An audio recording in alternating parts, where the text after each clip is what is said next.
naman, maglalagay ako ng bato. Titignan ko kung lulubog silang lahat. Hala! Nawala silang lahat! Lumubog!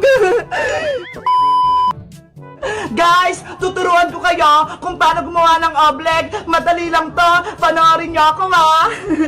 Ang mga kailangan natin sa paggawa ng oblek ay cornstarch, tapos bumili rin ako ng isang jobus, pangpakulay niya. Guys, 1 kilo lang pala yung cornstarch ko. 60 pesos ang kilo. Tapos syempre, kailangan natin ng tubig para makagawa tayo ng oblek. Ang unang step, ibubuhos ang 1 tabong tubig sa planggana.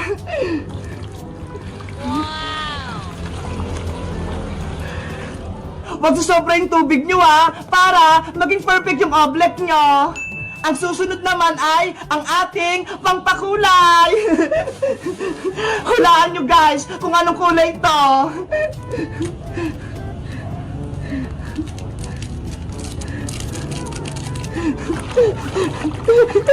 Charan! Kulay orange to! Diba? Ang ganda! Kahapon, kulay pink yung ginawa namin ni Princess. Ngayon, kulay orange naman. At ang huli nating ilalagay ang cornstarch.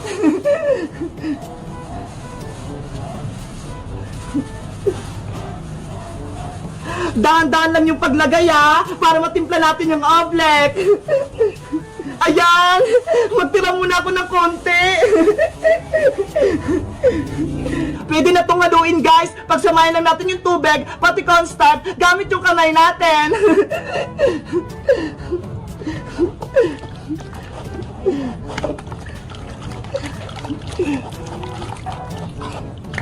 Dapat matunaw lahat ng cornstarch, pati sa ilalim. Oh no! Hala! Matubig ata itong gawa ko. Lalagyan ko pa nga ng cornstarch.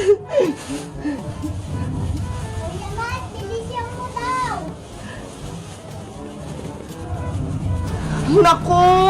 Naubos na itong cornstarch ko! Wala nga akong pambili! Dapat ma-perfect ko to!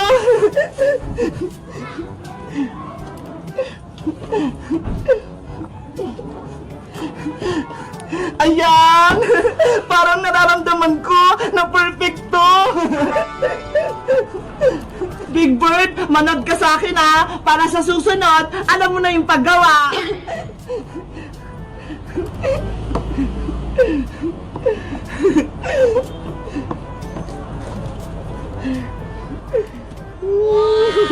Ang ganda! Guys, kung gusto nyo gumawa ng oblek, magpabili kayo sa mama nyo ng cornstarch. Mura lang naman, eh. Maganda kaya gumawa ng oblek. Nakakawala ng stress nito.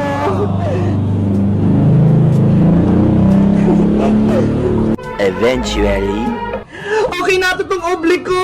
Malapot na. Susubukan ko nga suntukin. Ayun, hindi lumubog yung kamay ko. Ang galing. Nakagawa ko ng oblek. Perfect na perfect. Guys, may experiment ako. Mamartilihin ko yung oblek. Titignan ko kung lulubog yung martilyo.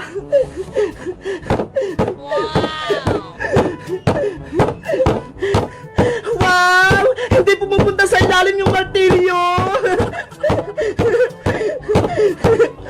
Ngayon naman, maglalagay ako ng bato. Titignan ko kung lulubog silang lahat. Hala! Nawala silang lahat! Lumubog! Nasaan na kayong mga bato?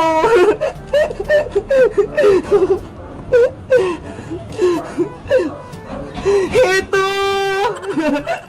Guys, ang huling challenge naman, aapakan ko to. Titignan ko kung perfect talaga yung oblek natin. 1, 2, 3, talon! Wow! Hindi ako lumulubog! Ang galing! Perfect yung oblek ko! Hindi talaga lumulubog yung paa ko! Perfect na perfect yung oblek ko! Mabuti na lang! Hindi dumating si Boyong! Hindi niya ako guguluhin!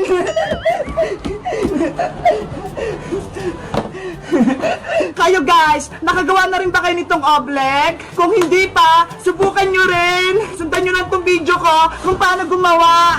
Mag-comment lang kayo kung gagawa rin kayo ng oblek. Bye-bye!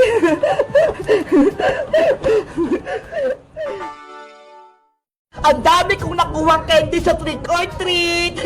Ang dami kong candy. May marshmallow pa akong malaki. Princess, may nakuha ka bang mga candy kagabi? Meron, Iska. Tingnan mo ho. Punong-puno tong lagayan ko. Patingin ako. Ito ho. Wow, ang dami naman laman yan. Kanino ka nag-trick or treat, Princess? Doon sa tindahang kabila, binigyan niya ako ng maraming candy. Patitignan mo, may candy, may chocolate pa tsaka marshmallow. Ang swerte mo, ang dami nagbigay sa'yo ng candy. Sa akin, konti lang. Patingin nga ako ng nakuha mo.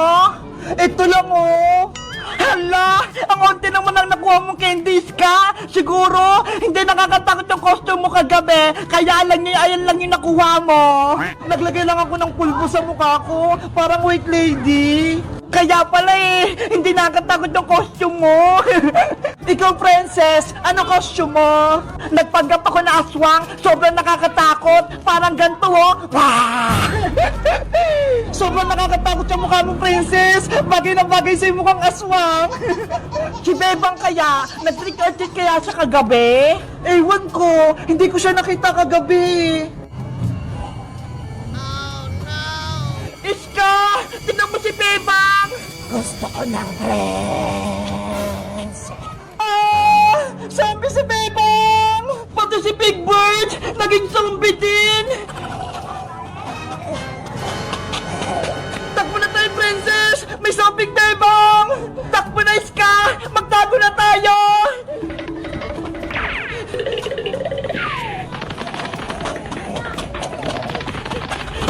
Si Zombing Bebang! Paparating na! Naku! Si Princess! Hila ko ni Zombing Bebang! Nanay! Tulong! Trick or treat! Happy Halloween! Bebang! Niloko mo kami! Hindi ka zombie! Natakot ka, Princess, no? Kaya ka tumakbo! Ano ba yan? Akala namin, totoong zombie ka na. Ito yung costume namin ni Big Bird nung Halloween. Parehas kaming zombie. Tinakot mo kami, Bebang. Akala namin totoong zombie ka na. Dahil natakot ko kayong dalawa, bibigyan niyo ako ng candy. Trick or treat. Happy Halloween. Sige na nga, bibigyan na kita ng candy. Para ka na kasing totoong zombie, Bebang Yay! May magbibigay na sa amin ng candy ni Big Bird. Ito, Bebang Pati yung utang kong malaking marshmallow, babayaran ko na din. Wow! Salamat, Princess! Ito naman yung ibibigay ko sa'yo, Bebang. Hala, isang candy lang, Iska. Kasi, konti lang yung naipong mong candy. Okay na to. At least, binigyan mo ako. Tara, Bebang, Iska, mag-treat pa tayo para makarami tayo ng candy. Sige, punta tayo sa mga tindahan. Marami pa magbibigay sa atin. Let's go! Mag-treat pa tayo.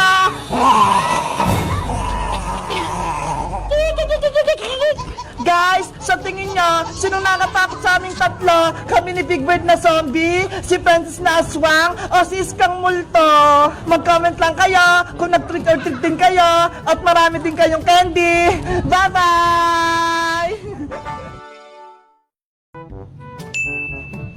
Hoy, Bebang! May bagong chismis! Kilala mo ba si Jennifer? Sinong Jennifer na naman yan, Princess? Yung taga-kabilang classroom, alam mo ba, pumupo daw siya sa upuan niya kahapon. Ano? Napupo? Kawawa naman. Kadiri nga Ew! Ikaw talaga, kaaga-aga, chismis ka agad. Bakit? Narinig ko lang naman Buti nga sinabi ko pa sa inyo Malay mo, hindi totoo. Nagpapaniwala ka agad? Totoo kaya, bali-balita nga yan Huwag na kayo maingay dyan dalawa. Nandiyan na si Ma'am Wow! Ay, nandiyan na si Ma'am. Good morning, class! Good morning, Teacher Agnes! Ang ganda niyo po ngayon, Ma'am Agnes. Parehas po tayo. Thank you, Princess. A few inches later. Okay, class. Di ba may pinagawa kong homework sa inyo kahapon? Ipasa niyo na sa akin ngayon. Hala, Bebang. May assignment ba tayo? Meron. Di ba may sinabi si Ma'am kahapon? Bakit, Princess? Wala ka bang ginawang assignment? Nakalimutan ko eh. Naglaro kasi ako kahapon. Ay nako, kung ano-ano naman siguro pinagagawa mo sa bahay nyo, kaya hindi ka nakagawang assignment. Ano ba yung pinagawang homework ni Ma'am? Sabi ni Ma'am, mag-drawing daw tayo ng animals at kung anong kinakain nila. Di ba, Iska? Tignan mo, Princess, oh. Si Chuchu yung drawing ko, tapos may kinakain siyang buto-buto. Di ba? Ang galing ko. Ito naman sa akin. Si Cuting, ang ganda, may kinain siyang isda. Naku, kayong dalawa, hindi kayo marunong mag-drawing. Hello, ikaw nga walang assignment eh. Ang dami pang sinasabi. Saglit lang, kakagawa din ako ng assignment ko. Iska, pero ako ng pag-drawing. O ito, madamay pa ako sa'yo eh. Maganda yung drawing ko, para malaki din yung score ko kay Ma'am. Patingin ako ng mga assignment nyo. Akin na. Ito po sa akin, Ma'am. Siya po yung alaga kong si Cuting. May kinain siyang isda. Kaya po, ayun, tinik na lang yung natira. Ito po sa akin, Ma'am. Si Doggy. Tapos, kumain siya ng mga buto-buto. Very good. Very good daw tayo, Iska. O, Princess. Asan yung homework mo? Wait lang po, Ma. Malapit na po ako. Hay nako! Bakit ka dito sa school nagawa ng assignment mo? Dapat sa bahay mo yung ginagawa. Ito na po, Ma'am. Tapos na po ako. Sa susunod, Princess, ha? Hindi ko na ito tatanggapin. Kapag sinabing homework, sa bahay nyo gagawin. Opo, Ma'am. Sorry po. Ano tong drawing mo, Princess? Ang sabi ko, mag-drawing kayo ng animals, pati pagkain nila. Bakit nag-drawing ka ng bundok? Kabayo po yung drawing ko, Ma'am. Niloloko mo ba ako? Nasaan yung kabayo dyan? Ito po yung tali ng kabayo, Ma'am.